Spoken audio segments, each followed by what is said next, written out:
Mike Johnson, the Speaker of the House, the House Republicans, especially the freshman House of Republicans, they left Congress early first to avoid voting on releasing the Epstein files, which would have embarrassed their dear leader, Trump. And then where did they go? They went straight on an all expenses paid trip to apartheid Israel. And here they are.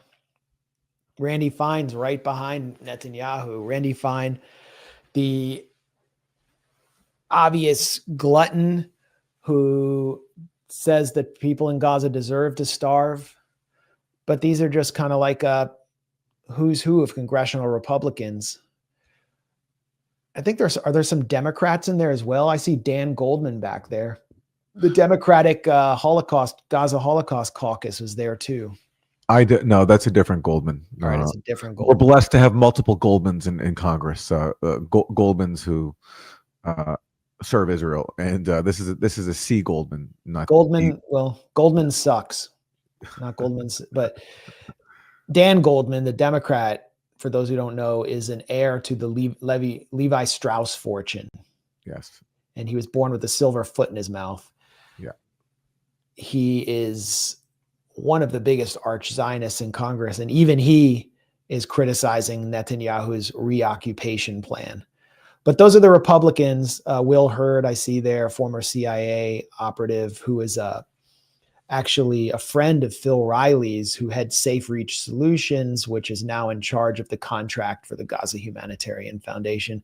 And now the Democrats are arriving too. But Mike Johnson, the speaker, gave a speech at the Western Wall.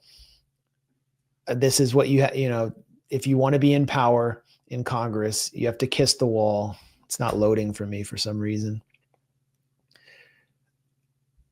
Maybe you can pull up that element because for whatever reason, it won't load. You want the video of Mike Johnson at the wall? Yeah. Okay. I'll have to. Okay. Yeah. Let's see if this works. I mean, it's just become like an almost anti-Semitic spectacle of all of these Gentiles having to constantly go to this wall and put a note in and like pretend to meditate at the wall and to wear a kippah when they would never wear the symbol of any other religion.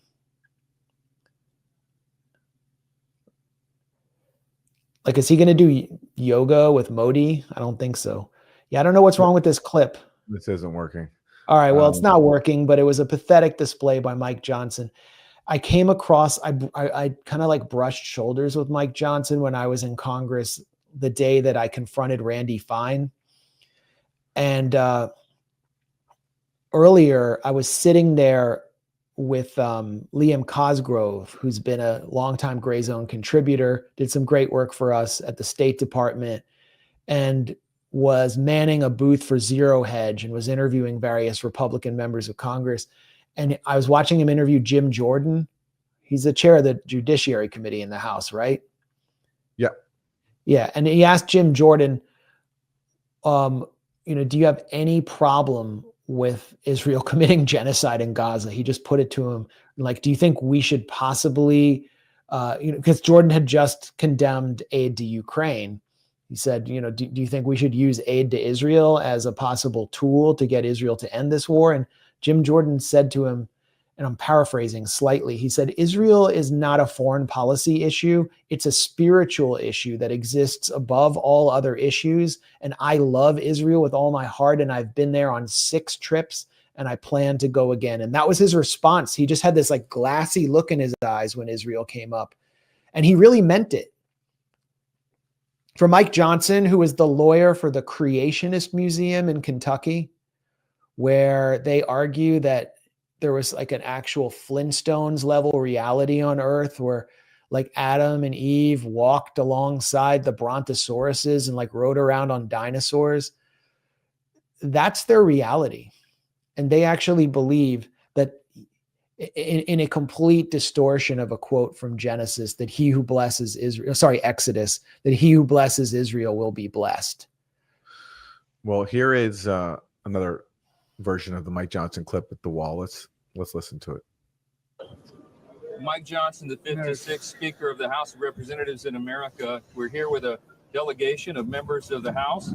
We're so grateful to be in Israel, particularly on this day, recognizing the destruction of the two temples and 2 times in history.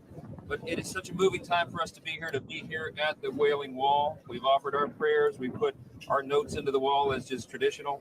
And we're so moved by the hospitality of the people and the great love of Israel. Our prayer is that America will always stand with Israel, and that we will we pray for the preservation and the peace of Jerusalem. That's what Scripture tells us to do. It's a matter of faith for us and a commitment that we have. It's just so sick because you have like 2 different strands of religious fundamentalism at the height of government. You have the Mike Johnson evangelical type, but then you also had Antony Blinken. And what did he say after October 7th when he went to Israel to like express full solidarity with Israel's genocide plan? He says, I came here as a Jew.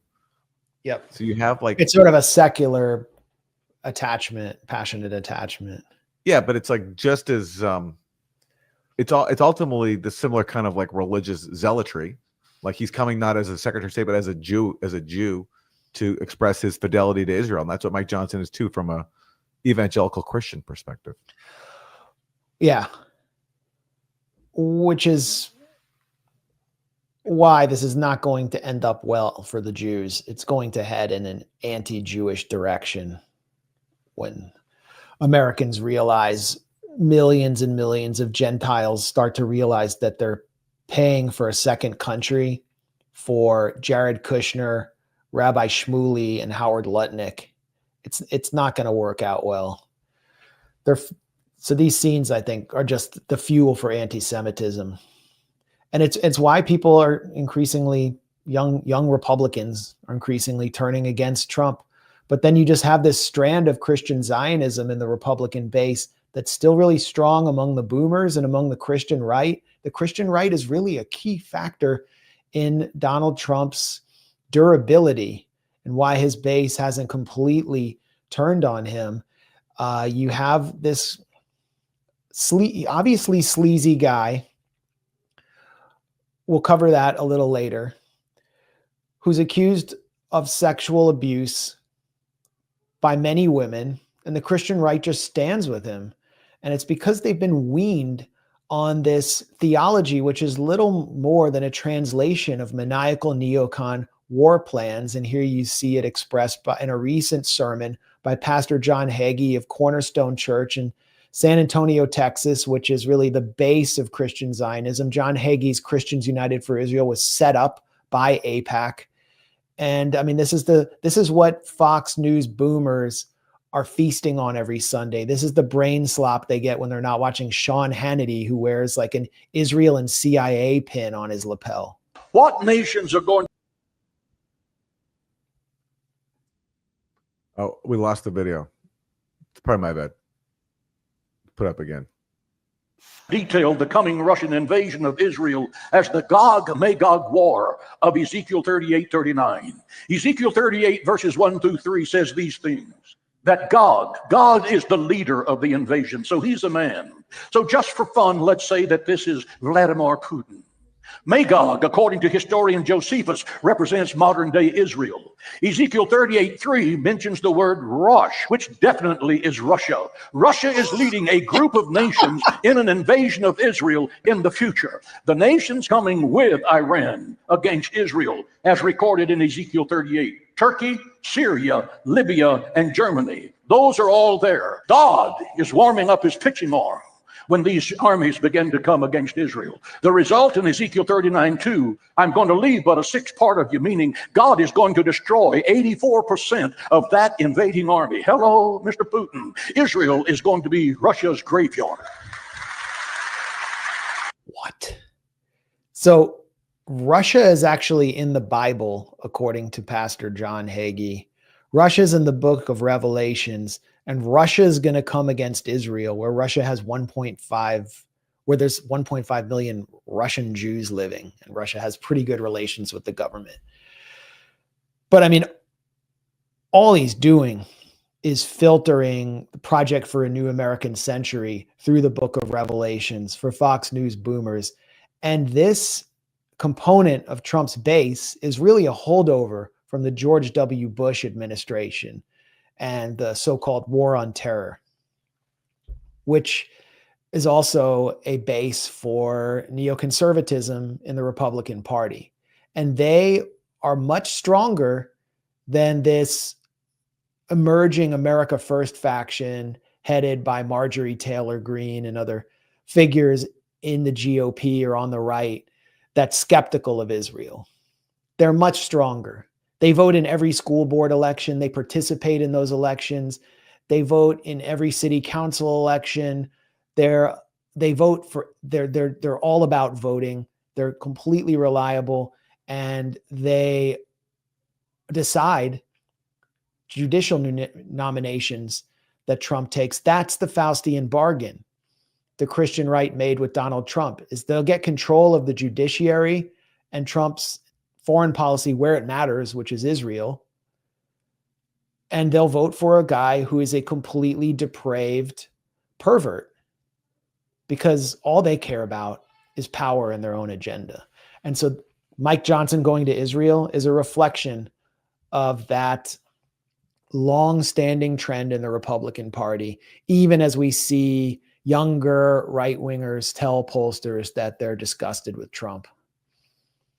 I'm pretty sure John Hegy is the guy who said that the Nazi Holocaust was God's way of getting the Jewish people closer to Israel, right? That was him. Yep. He said that, and he also said that they erased this clip after I publicized it. This was years ago, and I stupidly didn't preserve it. That Hitler was that the Antichrist, when he returned, would be a half Jewish homosexual with fierce features, as Hitler was. He actually said that. He'll be a homosexual with fierce features. But this Russia thing, like, where does that even come from? There's no biblical reference for that. Like, Russia didn't exist. It's Rush in the Bible. Yeah, I mean, I don't know where he got that from, but it's consistent with his whole worldview. That is a new level. That's Gog and Magog in the book of Revelations, which wasn't in the original Bible, and portrays Jesus as a maniac, like a genocidal maniac, which contrasts with the Jesus of the New Testament pretty strongly. And that's his entire frame of reference. And he believes Gog and Magog, Gog is Iran and Russia. And then he puts Germany in there as well.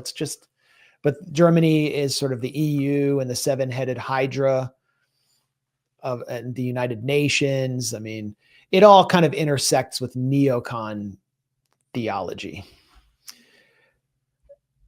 And people believe it. Wow. I mean, and the worse things get in the US, the more they're going to believe it, because, the apocalypse will rapture them up from this earth and leave me and you behind.